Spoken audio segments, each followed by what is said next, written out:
Welcome, curious minds, to the deep dive. Today we're exploring something really fascinating. It sits right at the intersection of these huge cosmic forces and, well, our daily lives.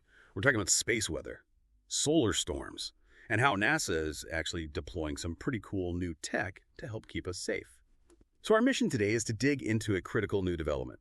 We're looking at a piece from space.com called "Two New NASA Satellites Will Track Space Weather to Help Keep Us Safe from Solar Storms." We'll delve into the science behind magnetic storms, try to understand a challenge that space researchers have faced for a long time now, and then we'll discover how these two brand new satellites are really set to revolutionize how we protect essential stuff, infrastructure right here on Earth. This whole deep dive is really about understanding why this new mission matters. Joe Westlake, he's the director of NASA's Heliophysics Division. He puts it simply, it's going to help keep our way of life safe here on Earth. Okay, so let's unpack that a bit, because to really get it, we need to understand some pretty amazing things about our planet's own magnetic shield. Yeah, what's truly fascinating here is this constant dance, this dynamic interaction between our sun and the Earth. The sun, it's always sending out these streams of charged particles. We call it the solar wind. And when these particles slam into Earth's magnetic field, our magnetosphere, that protective bubble, something pretty incredible and potentially dangerous can happen. It's called magnetic reconnection. Magnetic reconnection. Yeah, it's a process where the solar wind particles, they basically overload Earth's magnetic field lines. It causes them to snap, disconnect, and then reconnect, often quite violently. And this whole process, it releases just a tremendous amount of energy. It accelerates those charged particles to incredible speed. Right. And these are the same processes that give us the stunning auroras, yeah, the northern and southern lights. Exactly. But if a solar storm is intense enough, then right, those beautiful lights are actually, they're a sign of something much bigger, maybe more concerning for us down here. Is that right? That's spot on. Yes, while they're beautiful, if a storm is powerful, the energy release can send these particles, these charged particles, hurtling down into our atmosphere. And they come through specific areas we call the polar cusps. Polar cusps. Okay, what are those exactly? Well, think of them like two funnel-shaped sort of holes in Earth's magnetosphere. It's where the magnetic field lines dip right down towards the magnetic poles. So they create these direct pathways for particles to get into our atmosphere. Ah, okay. Direct pathways. Exactly. And if we connect this to the bigger picture, understanding this interaction, this energy release, it's absolutely critical. It helps us understand how the sun impacts our technology, even our safety. Joe Westlake, again, he notes that what they learned from this new mission is, and I quote, critical for understanding and eventually predicting how energy from our sun impacts not only the Earth, but also our space and ground-based assets. Things like GPS, communication signals, power grids, satellites, even astronauts working up in space. Wow. It really is about protecting our, an increasingly connected world. It sounds like actually studying these magnetic reconnection events, it must have been a real challenge for scientists. What's been the main hurdle they've faced? It feels like, I don't know, trying to photograph something that happens in the blink of an eye. Yeah, you're absolutely right. Historically, the big problem in starting magnetic reconnection is that you'd have a single satellite flying through the region.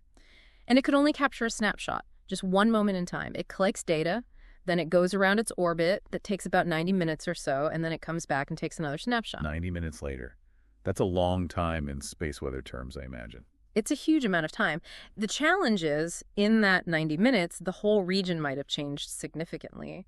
But from those two isolated snapshots, it's impossible to tell why it's different. You just don't know. I mean, it could be the system itself is evolving, right? Or maybe the specific point where the solar wind connects with the magnetosphere is moving around. Or perhaps the whole process is even switching on and off intermittently. We just couldn't tell. As David Miles, who's the principal investigator for tracers, said, these are fundamental things that we need to understand. We've been missing that crucial time element. Okay, so that's the core problem, these isolated snapshots. Yeah. Just single pictures far apart. How did NASA even start to tackle something so, fleeting? This is where it gets really interesting, I guess. What's the approach? Well, NASA's ingenious solution, really, is this mission called Tracers. And Tracers stands for Tandem, Reconnection, and Cusp Electrodynamics Reconnaissance Satellites. Bit of a mouthful. Ah, yeah, it just rolls off the tongue. Uh-huh. But as the name suggests, the key is tandem. It's a pair of satellites. They're specifically designed to work together, flying in low Earth orbit, about, 590 kilometers up, and they'll be in what's called a sun-synchronous orbit. That just means they'll always stay over the day side of the Earth, And crucially, they'll pass right through those polar cusps we were talking about. Okay, two satellites working together. How does that help with the snapshot problem? Right. The key is that tandem aspect. David Miles explained it like this. They're going to follow each other at a very close separation. So one spacecraft goes through the Cusp region, Yeah. and then just about 2 minutes later, the second spacecraft comes through the same region, and that gives them two measurements, very closely spaced in time. 2 minutes. Wow. Okay, so instead of 90 minutes apart, it's just 2 minutes apart. That's a massive leap. Yeah. It really is like moving from a still photo to like a short video clip of what's happening in those cusps. Exactly. That's a perfect analogy. So what new data, what new insights does that video clip actually give scientists? What can they see now that they couldn't before? Well, that video allows them to measure things like the magnetic field strength, the electric field strength, right, where the reconnection is happening. And they can also see what the local particles, the ions and electrons trapped in the magnetosphere, are actually doing during that short time frame. This is absolutely critical for understanding, as Miles put it, how the coupling between those systems changes in space and in time. Before, like you said, we saw the before picture and the after picture. 90 minutes later, we missed the how. Now we get this glimpse into the dynamics, the evolution of these powerful events almost as they happen. That makes so much sense. So let's bring it back down to Earth. What does this all mean for you listening? For us, why is this, $170 million mission launching soon, right? Late July on its SpaceX Falcon 9. Why is it so vital for our everyday lives? Yeah, it's vital because this knowledge is just invaluable. The answers tracers could give us about how magnetic reconnection really works. That will allow scientists to get much better at protecting our critical infrastructure when these big solar storms hit. It's all about being able to predict and then mitigate the impacts. We're talking power grids, GPS navigation, all our communication signals. It's essentially about safeguarding the digital backbone of our modern world. Right, the things we absolutely rely on every single day. Exactly. And tracers won't be doing this alone either. It's important to remember it joins this larger fleet of current heliophysics missions that are already up there, like NASA's magnetospheric multiscale mission, or MMS, PUNCH, EZIE. They're all working on different pieces of the puzzle. They all contribute, actively increasing our understanding of the sun, of space weather, and figuring out how to lessen its impacts. Ultimately, yeah, it all comes back to aiming to keep our way of life safe here on Earth, protecting our interconnected society from these powerful cosmic forces. So you've just gone on a deep dive with us in this fascinating, pretty complex world of space weather. Understanding how something that seems so distant, like the solar wind, can directly impact the technology we all rely on every single day.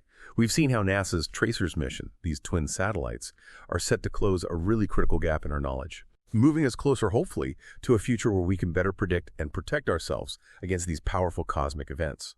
It really makes you wonder, doesn't it? If a scientific phenomenon like magnetic reconnection, which sounds so abstract, has such profound real-world implications for our safety, for our infrastructure, what other invisible forces might be at play all around us? Forces that we're only just beginning to understand, maybe even harness. Something to think about. Keep that curiosity alive and keep exploring.